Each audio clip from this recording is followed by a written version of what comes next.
Hello learners, आज हम पढ़ने वाले हैं the idols of freedoms. Freedom के आइडल्स के बारे में पढ़ने वाले हैं। फ्रीडम का मतलब तो पता है ना आपको, आज़ादी। क्या इम्पोर्टेंस है, सब कुछ देखेंगे इस चैप्टर में। इंट्रोडक्टरी आपने देख लिया होगा, ये इस चैप्टर का इंट्रोडक्टरी वीडियो देख लिया होगा। तो आज ये सब topic 2.1 the ideal of freedom करेंगे। Before we set out to answer this question, तो क्वेश्चन देखे थे हमने, है ना, कि क्या क्या ये सभी क्वेश्चन हमारे दिमाग में आ रहे थे, है ना। ये क्या है फ्रीडम, ये इसके ऊपर कॉन्स्टेंट्स क्यों ज़रूरी है, इंडिविजुअल फ्रीडम का क्या मतलब है, सोशल फ्रीडम का क्या मतलब है, ये सब कुछ आपके जो मन में क्वेश्चंस हैं।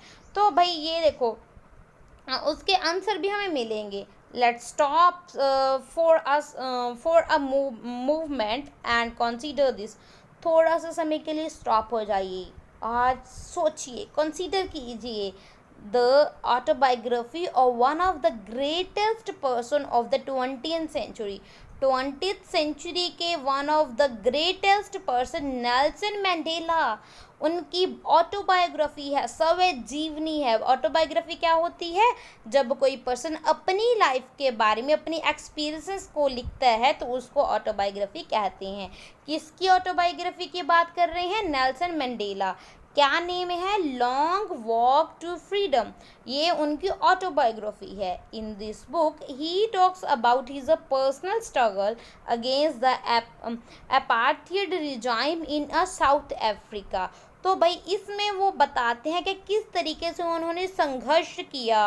अपार्थाइड यानी कि रेस के, कलर के ऊपर बेस्ड डिस्क्रिमिनेशन किया जाता था साउथ अफ्रीका में, उसके बेस्ड उन्होंने क्या, उसके अगेंस्ट उन्होंने स्ट्रगल किया था। उसके बारे में अपनी autobiography long walk to freedom में उन्होंने बताया है। About the resistance of his people to the segregationist policy of the white regime, about the humiliation, hardships and police brutality suffered by the black people of the south Africa. तो उन्होंने सब कुछ लिखा है इस बुक में, अपनी autobiography में, कैसे उनके साथ जो वाइट थे, वाइट चमड़ी वाले लोग हैं, उनके साथ कैसे बिहेव करते थे।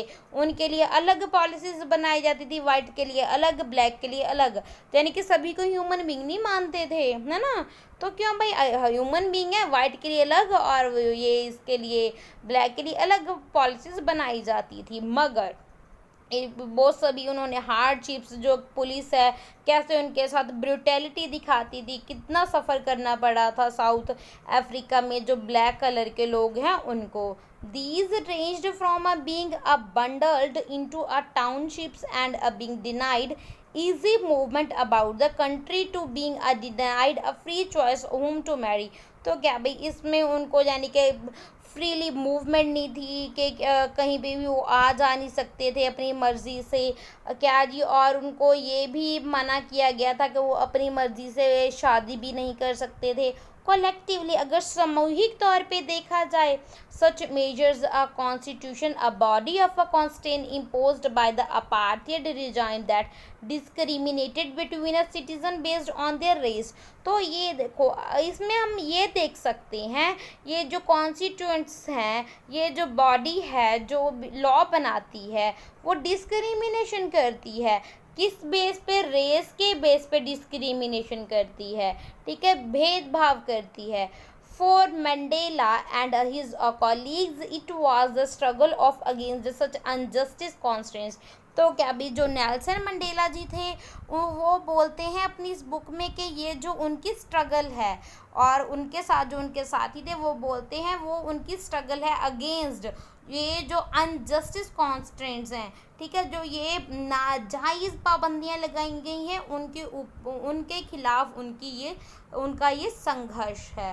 The struggle to remove the obstacle to the freedom of the all the people of South Africa.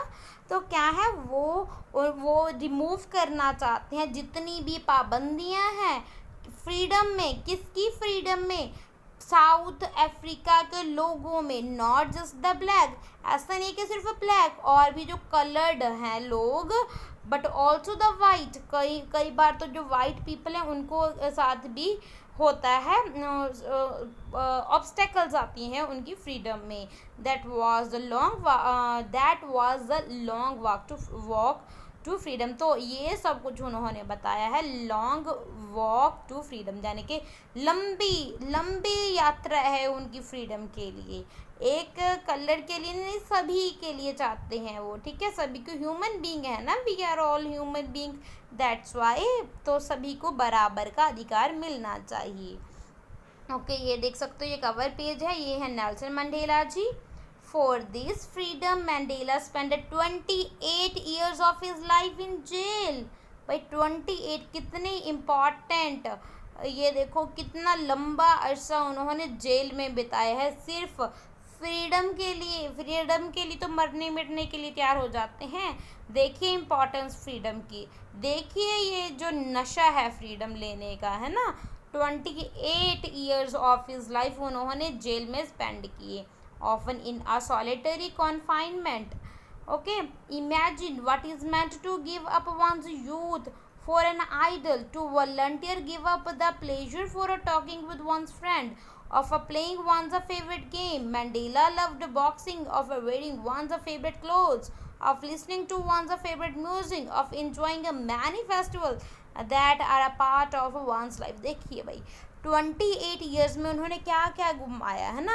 तो भाई देखो कितना, हम ये देखो ये भी बताते हैं, जो मंडेला जी हैं, मंडेला साहब हैं, वो क्या बॉक्सिंग उनको बहुत अच्छी लगती थी, ठीक है, अपने फेवरेट कपड़े नहीं पहन सकते भाई, ठीक है, और वो म्यूज़िक एंजॉय नहीं कर सकते, अपने फ्रेंड के साथ बातें नहीं कर सकते, ठीक है, ये सब कुछ क्या हो गया, वो उनसे छिन गया, क्योंकि भाई वो जेल में थे, है ना।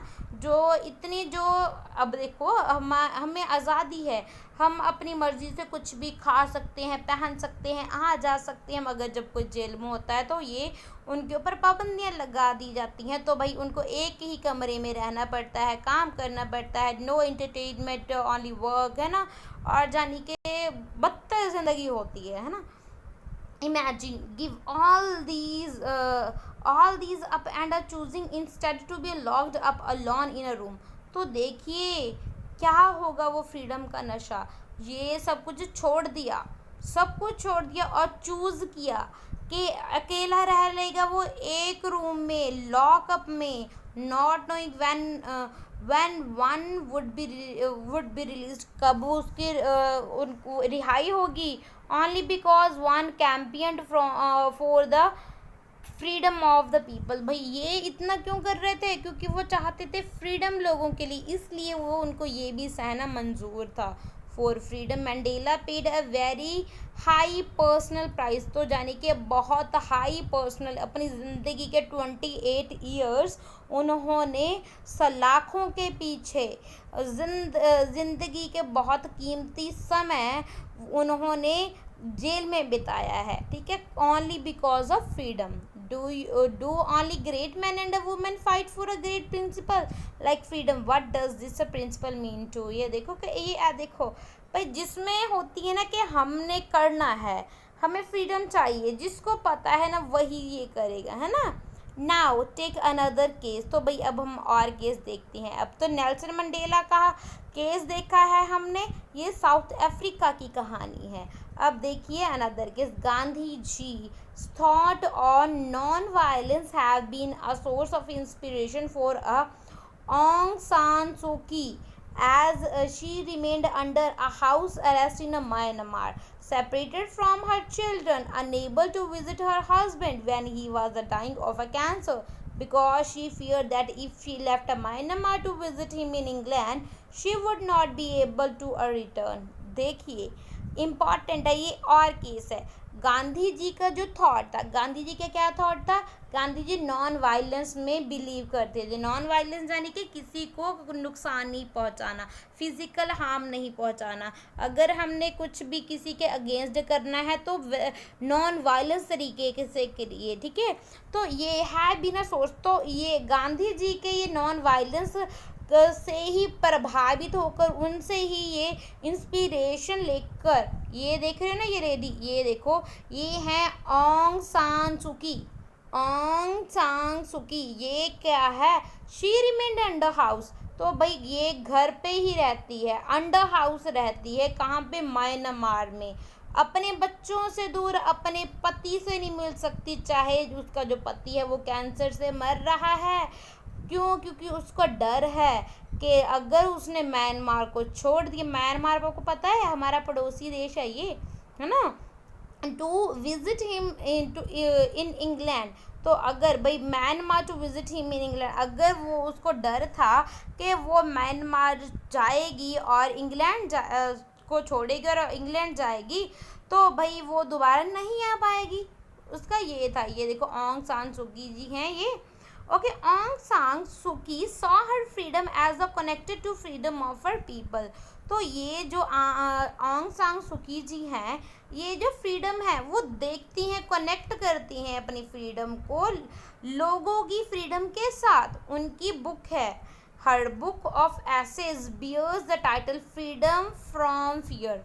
ओके, हमें फ्रीडम फ्रॉम फियर, डर से आज़ादी, डर से आज़ादी भी बहुत ज़्यादा ज़रूरी है ना। तो डर से आज़ादी भी बहुत ज़्यादा इम्पॉर्टेंट है। अपनी बुक है इनकी, आंग सान सुकी म्यांमार की है। आपको पता चल गया होगा भाई, ये क्वेश्चन भी बन सकता है, हु इज़ आंग सान सुकी, ये कौन है? म्यांमार की है ना। बुक का नेम क्या है? बुक है एसेज है बुक, और बुक का नेम है freedom from fear. She is, वो बोलती हैं, for me real freedom is the freedom from fear. वो बोलती हैं मेरे लिए जो असली आज़ादी है ना, वो आज़ादी है डर से आज़ादी। And unless you can live free from the fear you can not live a dignified human life. जब तक आप बिना डर के जीना नहीं सीख सकते, नहीं सीखे, तो आप डिग्निफाइड, एक पूरी डिग्निटी वाली, सेल्फ रिस्पेक्ट वाली लाइफ नहीं जी सकती आप।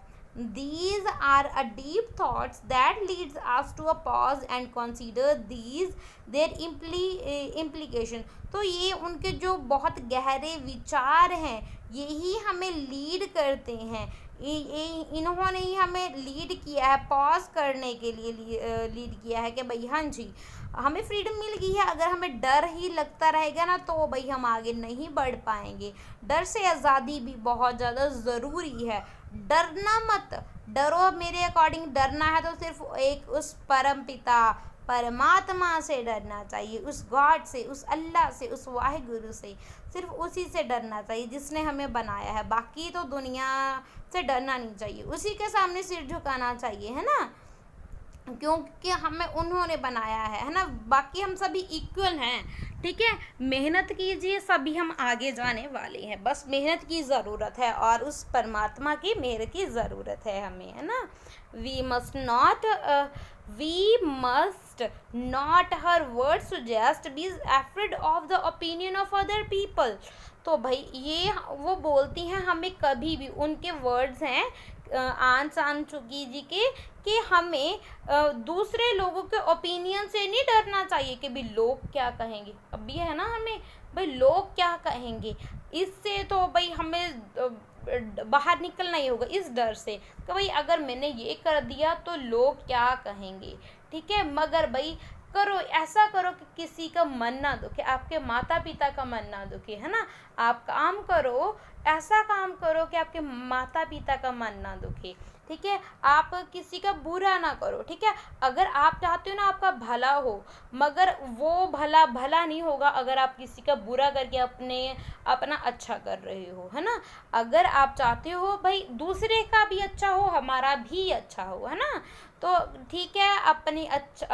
अपना भाई हम चाहते हैं डेवलपमेंट हो, मगर दूसरे का नुकसान नहीं होना चाहिए, ठीक है। तो ये क्या बोलती हैं, वो अपनी बुक में फ्रीडम फ्रॉम फियर में बोलती हैं कि हमें जो लोगों के ओपिनियन से जो अफ्रेड है, ठीक है, बी एफ्रेड, हमें डर होता है, ठीक है। Or of attitude of the authority, authority का एटीट्यूड के भाई जो जिनके पास अथॉरिटी है, कि जिसके पास सत्ता है, जिसके पास पावर है, उनका एटीट्यूड का हमें डर होता है। Or of the reaction of the member of our community to the things, तो जो कम्युनिटी, जिस हम सोसाइटी में रह रहे हैं, उसका क्या रिएक्शन होगा अगर मैंने ये कर लिया। वी वांट टू डू, हम करना चाहते, अगर हम कुछ करना चाहते हैं। Of the ridiculous of our peers, हमारे जो साथी हैं उनका सभी मजाक उड़ाएंगे अगर मैंने ये कदम उठा लिया। Or of a speaking our mind, तो क्या जी भाई उसके हमारे दिमाग में ये चलता है, मगर भाई ठीक है, मगर हमें सही रास्ता अपनाना होगा। अगर जहाँ पे बोलने की ज़रूरत है हमें चुप नहीं बैठना, बोलना है हमें, है ना। तो भाई मगर गलत नहीं बोलना हमें किसी को, ठीक है, मगर सच बोलना है, चाहे वो कड़वा ही क्यों ना हो, है ना। Yet we find that we often exhibit such fear, तो भाई ऐसे फियर होते हैं। भाई देखो, अगर मैंने सच भी बोल दिया ना, कभी कभी ना हमें सच बोलने में भी डर लगता है। अगर हम सच बोल देंगे ना तो क्या होगा भाई, सच बोल दिया तो लोगों की आंखों में ना रड़कने लग जाएंगे, है ना। फॉर आंग सांग सूकी,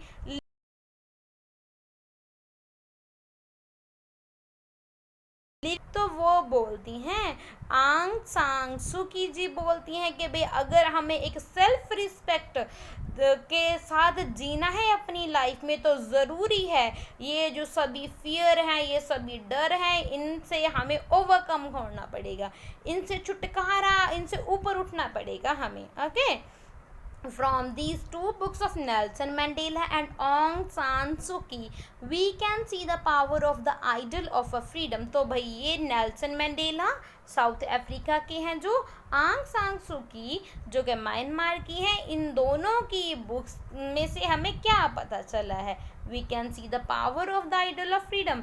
तो हमें पता चल गया है फ्रीडम का क्या आइडल है, and idol that was at the center of our national struggle and the struggles of the people of Asia and Africa against British, French, Portuguese and colonialism।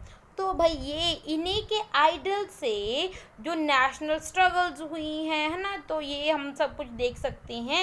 ये हम एक दूसरे से इंस्पायर होकर ही, है ना, हमें होता है किसी से इंस्पायर होकर ही कोई गलत काम करता है, और किसी से इंस्पायर होकर ही कोई अच्छा काम भी करना शुरू कर देता है, ठीक है। तो ये जो स्ट्रगल चली है ना, जो एशिया में लगा लीजिए, अफ्रीका में लगा लीजिए, ब्रिटिशर्स के अगेंस्ट, फ्रेंच, पुर्तगीज़ और कॉलोनियलिज्म के अगेंस्ट, ये सभी फ्रीडम के लिए ही लड़ाई हुई है। ओके, तो ये जो हमने बात की है ना, ये टॉपिक है हमारा the ideal of freedom. I hope ये आपको क्रिस्टल क्लियर हो गया होगा।